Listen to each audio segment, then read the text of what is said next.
Despite what Andy Williams might say, for many people, this is not the most wonderful time of the year. This can actually be a very stressful time of the year. And if you add into the mix the thought of having to buy gifts for people, it can make it even more stressful. So that's why this time around, I wanted to talk about maybe some alternative ideas to gift giving. So let's get started.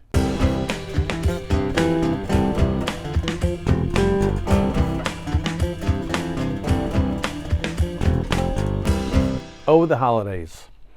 Such joy and merriment, and family and stress and lots of other things.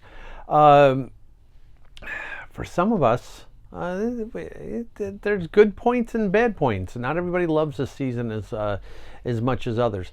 And that's completely understandable. We all go through life, and we all go through our different things. I know for myself, this time of year, right around now, when this video is coming out, it's the anniversary when my first dog passed away, so there's that. We had a friend who passed away around this time. Beginning of the month would have been my dad's birthday. There can be lots of stress. There can be lots of things that are going on. It is the winter. It's getting colder. The days are much shorter now that we're past daylight saving time. So it's dark out all the time, and that will impact people with seasonal affective disorder. Did a whole video about that last year. So there's a lot of stuff, right? We're all dealing with a lot of stuff. Now we start looking at the holidays, and you have to start buying people gifts. And oh my God, everything's so expensive, even though the economy is doing well, but it's not. I don't know. Depends on who you listen to. So a lot of times you may get stressed out about the fact that you have to buy all like this stuff, and you may get stressed out about the fact that you don't know what to buy for people. Some people are incredibly difficult to buy for. Me, I'm incredibly difficult to buy for because I just buy what I want and what I need when I want and need it.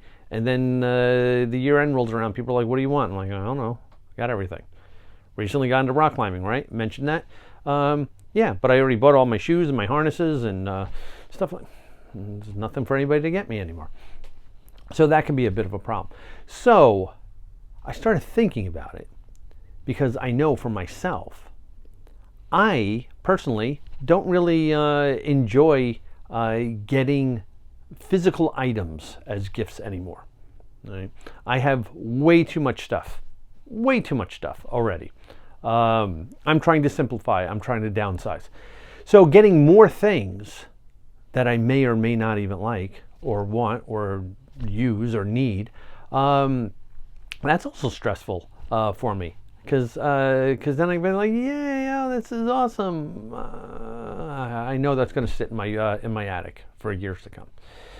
So what I started thinking about, and what I started doing a couple of years ago actually, is thinking about different types of gifts to give to people, to friends, to loved ones that aren't necessarily physical objects, physical things that, you know, maybe they don't have room in their house or apartments for, or maybe it's not something that they're really going to use. So I'm going to break this down into two different categories of gifts. These are going to be my gift alternatives. Right? And the first one is going to be experiences. I love giving experiences as gifts because it's something that somebody gets to do, they get to experience it, and they don't have to hold on to it. They don't have to put it on a shelf somewhere or in the bottom of a drawer or whatever. So little things that you can think of. If you like people if you know people that like the theater, theater tickets, always an easy one. But also I know my local independent movie theater does a great movie pass. That was a bargain. It was really a bargain. I forgot how much I think I paid $50 and I got like 5 movies plus popcorn. That's a deal. If you know somebody that likes, movies, that's an idea to do. Little things like that. Gift certificates to restaurants. Offering to take somebody out to a restaurant. That's an even better one. Let's have a let me take you out to dinner and we can hang out and relax. The rock climbing place that I go to with my annual membership, I get a free day pass every month. I'm perfectly fine with giving that as a gift to somebody who might never get the opportunity to go rock climbing. I teach paddleboarding. Sometimes I bring people out and I don't charge them anything. There's always things that you can do that may not cost that much, may not be a physical item that you're giving to somebody, but you're giving them something more of an experience. And I love those types of gifts because a lot of times they're things that you might have never have thought for yourself, right? You know, I get for my mother's birthday a couple of years ago, I took her on a trip to Maine. Right? I could have bought her something, but I didn't.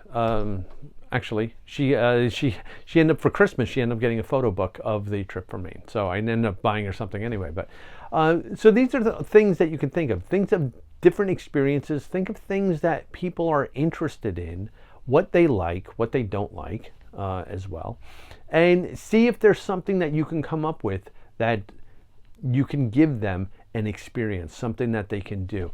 There's always there's so many weird things too. Like there's a great place in upstate New York that has like falcons and hawks, and if you're into like birds and stuff like that, you can sit there and hang out with them on your arm and stuff like that. There's wildlife preserves where you can go check out wolves and stuff like that. Things that maybe they wouldn't have thought of. Different trips, a botanical garden. You know, things that you can go to together. And this brings me to the next set of things as well, because we're overlapping a little bit, is the present of being present, right? Because sometimes that's just what people need. They just need somebody around. They need somebody to listen to. They need somebody to babysit. Like it's one thing to, get them, a gift certificate to a restaurant or something. You go, maybe here's a gift certificate to a restaurant and I'll babysit the kids. That's a huge one. I've busted out that one periodically. It's like, you know what? Kids are out of diapers now. I've never changed a diaper in my life and I don't intend to. But kids are out of diapers now. I'll babysit. You go out, have a good night. Or let's go out for like a mani-pedi date. Or let me cook you dinner. Or if you just need a night of wine and venting and ranting and raving, I'm your person. I will just be an ear that you can vent into. Or do you want to go hiking? Let's go hiking. Let's find something that we enjoy doing. Let's organize a game night. Let's organize a girl night or a guy's night. There's all like these different things that you can do that may not cost a lot of money. So if you're kind of, strapped for cash anyway, this could benefit you. And it's a little bit more personable as well because you're giving experiences, you're giving your time, you're giving yourself. And that tends to mean a lot more to people. It's I could have some sort of tchotchke and think of you after that, but I could also think about that time that we went and we went to a spa and got facials or something like that, or we just hung out and I invited you over and just said, you know what, I spoke to your husband and your wife, and they agreed to watch the kids, and you're just going to come over, and we're just going to hang out and watch movies. We're going to watch terrible movies or good movies or whatever. There's all like these different things that you can do, different experiences and different ways to be present and mindful in people's lives. Now, we should be doing that anyway, being present and being mindful, and I'm going to point that out a little bit more because, like I said, this time of year can be very tough for people. Seasonal affective disorder is a very, very big thing. Sometimes the holidays just are not a cheerful time for people. So whether it's a gift or not, check in on people. Just see how they're doing.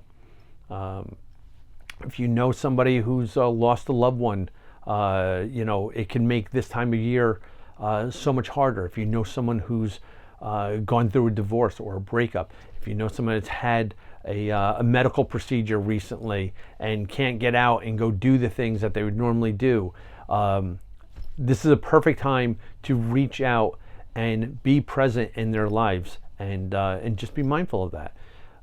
Because, like I said, most wonderful time of the year for some, not all of us though. So keep that in mind. I hope this has given you a couple of different ideas, little spitballing going on here, throw it against the wall, see what sticks kind of deal. So I hope this has been helpful. If you like this video, then please click the like button, share it with your friends and family. If you want to hear more of what I got to say, then subscribe, turn on notifications, and find out when new videos are coming out.